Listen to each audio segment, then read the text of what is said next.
तीन दिन तो मेरे घरे आटा नहीं है।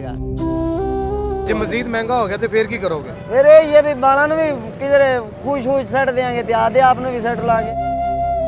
पेट्रोल महंगा होने की वजह से दिहाड़ीदार रिक्शे वाले कितने हुकूमत से नाराज। हर चीज महंगाई हो गई है, मारो सानू मारो।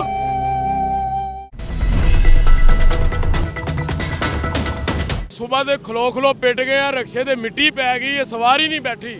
महंगाई इन्नी हो गई, सुबह बच्चों की पर आई दा फीसा देन पर कमा के उन्होंने फीसा पूरी करिए, दुध पूरा करिए, की करिए। बिजली इन्नी महंगी कर दी थी, मारो सानू असी मर जाइए गरीब बंदे। इस मुल्क दे विच हो की रहा तमाशा बनया, इन्नी महंगाई कर दी है। गरीब बंदा रोटी नहीं पूरी कर सकता, आटा लभदा नहीं पे, आटा लभे इन्नी महंगी है, इन्नी हर चीज महंगाई हो गई है। मारो सानू मारो, असी असी इत्थे करन की डे आ, इत्थे मारो सानू। असी घर दा किराया दईए, बच्चियां नू खवाइए, चलान हो जांदे ने, जगह जगह ते वाल्टन खड़े ने, चलान कर देना। असी 1000 रुपए तो थल्ले चलान नहीं करना। दसो असी किथे जाइए? ये ट्रक है रक्षा अपना रक्षा साढ़े ठेके ते है, 700 रुपये ठेका देईदा। दसो असी कमाईए की करिए? यह हुकूमत ने साडी तबाही ला दी है। अल्लाह करे इन्हां दी तबाही लवे, इन्हां दा कख ना रवे जिन्हां ने सानू बर्बाद किया। गरीब बंदा रोजी रोटी कमान निकलता, कोई चलान कर वेखो कपड़े पाटे ने, गरीब बंदे है।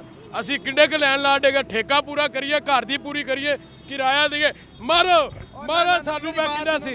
मेरी बात सुनो भाई, ये मारने मराने से कोई इतना कोई फर्क नहीं पड़ने वाला, और ना ही इसकी वजह से कोई पेट्रोल जो है नीचे आने वाला है। मुझे ये बताओ, अगर पेट्रोल मजीद महंगा हो गया तो फिर क्या करोगे? सारा असी रिक्शे रोड ते ला देंगे, बंद कर देंगे हर चीज। असी किथे जाइए? पेट्रोल इन्ना महंगा की है इत्थे। कितने बच्चे हैं? सर 3 बच्चियां, 2 लड़कियां, 1 बेटा। इससे आगे क्या करें मुझे बताएं। शाम को जाते कहते हैं पापा हमें चिप्स लेके दें। कहाँ से चिप्स लेके दें? पैसा जेब में होगा तो कुछ लेके दें। आखिर बच्चे हैं, उनका भी दिल करता है कुछ खाए पिए, क्या करें हम, हमें बताएं। पेट पालने के साथ कुछ सेविंग भी कर रहे हो कि नहीं? सर कुछ इस दौर में कुछ सेविंग जो पड़े हुए हैं वो भी जेब से लग रहे हैं। मैं कहता हूँ सर चलान इतने हो रहे हैं, घर की महंगाई इतनी, बिजली इतनी महंगी है। आटा लैन जाओ तो कहते ने भाई आटा विक गया, पिया भी होया तो फिर भी नहीं दे रहे। ज्यादती हो रही है साडे नाल, आटा भी नहीं दे रहे सानू। घ्यो होएगा वो एडा महंगा है। असी दसो कि बच्चों को ग्रीस खुवाइए विच सब्जी च पा के? कोई साडा सहारा तुसी बनना है, साडे नाल कोई तावन कीता जाए। अहदेदारान और हुक्मरान आपको देख रहे हैं, क्या कहना चाहते? ਉਹ ਹੁਕਮਰਾਨਾਂ ਨੂੰ ਕੀ ਸਾਰੇ ਸਾਡੀ ਅਪੀਲ ਹੈ ਤੁਹਾਡੇ ਅੱਗੇ, ਜਿੰਨਾ ਹੋ ਸਕਦਾ ਗਰੀਬਾਂ ਤੇ ਰਹਿਮ ਕਰੋ। ਤੁਸੀਂ ਆਪ ਤੇ ਅਮੀਰ ਹੈਗੇ ਹੋ, ਤੁਹਾਨੂੰ ਕੋਈ ਫਰਕ ਨਹੀਂ ਪੈਂਦਾ ਮਹਿੰਗਾਈ ਨਾਲ। ਤੁਸੀਂ ਤੇ ਬੱਚਿਆਂ ਨੂੰ ਲੈਣਾ ਤੇ ਬਾਹਰ ਲੰਡਨ ਅਮਰੀਕਾ ਨਿਕਲ ਜਾਣਾ ਤੇ ਅਸੀਂ ਗਰੀਬਾਂ ਨੇ ਮਰ ਜਾਣਾ। ਸਾਡੇ ਬਾਰੇ ਲਿਆਦਾ ਸਰ ਕੋਈ ਸੋਚਿਆ ਜਾਏ, ਤਾਵਨ ਕੀਤਾ ਜਾਏ। ਅਸੀਂ ਮਾੜੇ ਬੰਦੇ ਆ, ਅਸੀਂ ਚਲਾਨ ਭਰੀਏ, ਘਰ ਦੀ ਪੂਰੀ ਕਰੀਏ, ਕੀ ਕਰੀਏ ਦੱਸੋ ਸਾਨੂੰ? ਜਾਂ ਫਿਰ ਇੱਕੋ ਹੀ ਗੱਲ ਹੈਗਾ, ਸਾਨੂੰ ਜ਼ਹਿਰ ਦੇ ਕੇ ਮਾਰ ਦਿਓ। ਇਹਦੇ ਤੋਂ ਉੱਤੇ ਹੋਰ ਕੋਈ ਗੱਲ ਨਹੀਂ ਹੈਗੀ। बाईपास क्या बाईपास है? आजो आजो बाईपास लीजिए, बाईपास क्या? पेट्रोल बाद गया, सवारी पैसे नहीं देंदी की जलील ही होए पे और की होए। 35 रुपए लीटर पेट्रोल बढ़ा। ਇਹ 35 ਰੁਪਏ ਵਧਾਉਣ ਨਾਲ ਉਵੇਂ ਸਿੱਧੀ ਤਰ੍ਹਾਂ ਜਵਾਬ ਦੇਵਣ ਜਾ ਹਕੂਮਤ ਨੂੰ, ਉਹ ਨਹੀਂ ਸਹੀ। क्या हुआ, नाराज हो? ਨਾਰਾਜ਼ ਕੀ ਐ? ਅਸੀਂ ਜ਼ਲੀਲ ਹੋ ਗਏ ਹਾਂ ਨਾਰਾਜ਼। ਇਹਦੇ ਚ ਨਾਰਾਜ਼ਗੀ ਵਾਲੀ ਕਿਹੜੀ ਗੱਲ ਹੈ? ਜੇ ਸਵਾਰੀ ਨੂੰ ਕਿਸੇ ਨੂੰ ਪੈਸੇ 10 ਰੁਪਏ ਵਧਾ ਦਿਓ ਤਾਂ 10 ਰੁਪਏ ਸਵਾਰੀ ਦਿੰਦੀ ਪਈ। ਉਹ ਕੋ ਗਰੀਬ ਆਵਾਮ ਹੈ ਉਹ ਜੀ ਹੈਗੀ ਹੈ ਜਿਹਨਾਂ ਨੂੰ 10 ਰੁਪਏ ਦੇਣ ਲੱਗਿਆ ਵੀ ਉਹ ਆਦੇ ਨੇ ਅੱਲਾ ਕਰੇ ਝੂਠ ਹੀ ਹੋਵੇ, ਨਾਲ ਜਾਣਾ ਪਵੇ। सुबह कितने बजे के घर से निकले हुए? सुबह 6 बजे तो निकले हुए हैं। 6 बजे के? हाँ जी। कितनी दिहाड़ी कमा ली है? अजय 200 रुपया बने। 1 लीटर के पैसे भी नहीं बने अभी। 1 लीटर के पैसे 300 का पेट्रोल साड़ लिया तो 200 रुपया बचा है। ये रक्षा अपना नहीं दिहाड़ी का रक्षा भी दिहाड़ी पे? रक्षा दिहाड़ी तो है 700 रुपया दिहाड़ी देनी पैंदी इनकी, उत्तों पेट्रोल वाला मुसीबत अलग हैगी। जे पेट्रोल साड़िए ना, पेट्रोल साड़ के सवारी दे असी 500 रुपया शामी ਨੂੰ कमा दल जाने। जे 500 बन गया तो बन गया, नसीब है, नहीं तो बालों भी अजाब में भुखा मारते पे। कितने बच्चे? 3 बच्चे ने। 3 बच्चे? 3 दिन तो मेरे घरे आटा नहीं है, मैं चावल खा रहा। वो भी 120 रुपये किलो की खड़े ने चावल भी, केड़े पास जाइए? आंखों में आंसू हैं, रोन वाला हालात ही है, और की है इन्हों का? और इन्हों का ये हुकूमत नाल तो जवाब दे देना वो चंगे ने। नाराज लगते हो मुझे, हुक्मरानों से नाराज हो? हुक्मरान की हुक्मरान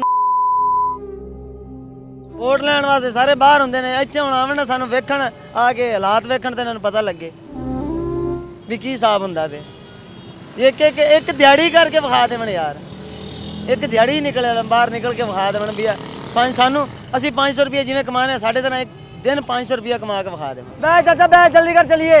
आप भी रिक्शा चलाते हो? जी। कितनी दिहाड़ी कमाई अभी तक? अभी तक 600 रुपये कमाया है। कब के निकले? सुबह 8 बजे के निकले हैं। सुबह 8 बजे के लिए? जी। इसका 600 रुपये मैंने ठेका देना है और मैं क्या करूं, महंगाई इतनी है। कहाँ से आए हुए? मैं ज़िला बिहाड़ी से हूँ। लाहौर के रहने वाले? नहीं। यहाँ पर रहने का भी खर्च होता होगा कोई ना कोई? जी। किराए पे 8,000 रुपया मकान का किराया। 8,000 रुपये मकान का किराया है। बाईपास जाना है यार। सवारी किराया देने ਨੂੰ राजी नहीं हैगी। 250 रुपये पेट्रोल है, कितने जाइए, कितने 50 रुपये किराया हो, 30 रुपये किराया देंगे ने। आला अहदेदारान हुक्मरान देख रहे हैं आपको, ਇਹਦੇ ਨਾਲੋਂ ਤਾਂ ਨਾ ਹੀ ਵੇਖਣ ਉਹ ਹੀ ਚੰਗਾ ਹੈ। क्या कहना चाहते हो? ਇਹ ਜੇ ਹੁਕਮਰਾਨੀ ਛੱਡ ਦੇਣ, ਮਿਹਰਬਾਨੀ ਕਰਨ, ਇਹ ਹੀ ਮਿਹਰਬਾਨੀ ਕਰਨ ਚ ਜੇ ਇਹ ਜੇ ਹਾਲਾਤ ਕਰ ਰੱਖਣੇ ਨੇ ਤਾਂ ਹੁਕਮਰਾਨੀ ਛੱਡ ਦੇਣ। पेट्रोल मजीद महंगा हो गया तो क्या करोगे? ਫਿਰ ਇਹ ਵੀ ਬਾਲਾਂ ਨੂੰ ਵੀ ਕਿਧਰੇ ਖੂਸ਼ ਸੱਟ ਦੇਾਂਗੇ ਤੇ ਆਦੇ ਆਪ ਨੂੰ ਵੀ ਸੱਟ ਲਾਂਗੇ, ਇਹੀ ਕਰਾਂਗੇ ਹੋਰ ਕੀ। ਜਾਂ ਕੋਠਿਆਂ ਦੇ ਜਿਨ੍ਹਾਂ ਦੇ ਰਹਿੰਦੇ ਮਕਾਨਾਂ 'ਚ ਉਹਨਾਂ ਦੇ ਛੱਤਾਂ ਤੋਂ ਹੀ ਛਾਲ ਮਾਰ ਦੇਾਂਗੇ, ਕੁਛ ਨਾ ਕੁਛ ਤਾਂ ਕਰਾਂਗੇ ਹੀ। भाई खुदकुशी आराम होती है। ਔਰ ਆਰਾਮ ਹੋਣਾ ਅੱਗੇ ਕਿਹੜਾ ਹਲਾਲ ਹੋਈ ਪਈ ਹੈ ਸਾਡੇ ਤੇ, ਅੱਗੇ ਵੀ ਆਰਾਮ ਹੀ ਹੋਏ ਪਏ। वार्डन पुलिस आ गई है और कह रहे हैं जी वो भी नहीं हमें खड़े होने देते, पेट्रोल है तो वो भी महंगा है। कितनी मजबूरियां आपकी जिंदगी? सेकंड रुकते हैं तो दस्ती चलान कर दें। अभी इस टाइम भी हमारी जेब में चलान मौजूद है, अभी हम आपको दिखा सकते हैं रिक्शे में। दस्ती 1 सेकंड रुकते हैं तो दस्ती चलान हो जाता है। ये देखिए ਕਿਹੜਾ ਚੱਕਰ ਹੈ, ਆ ਵੇਖ ਆ ਸਵੇਰ 500 ਦਾ ਛੱਡਿਆ ਇਹਨਾਂ ਨੇ, ਆ ਵੇਖ सुबह सुबह 500 का चलान हो गया और 700 रुपया रिक्शे की दिहाड़ी भी देनी है और बच्चे भी पालने हैं, पेट्रोल भी डलवाना है। दस्ती जहाँ भी गाड़ी खड़ी करें सामने आके वो चलान कर लेते हैं, ये नहीं देखते इनका क्या हाल है, ये क्या नहीं है। ये 2-2 चलान है हमारे पास।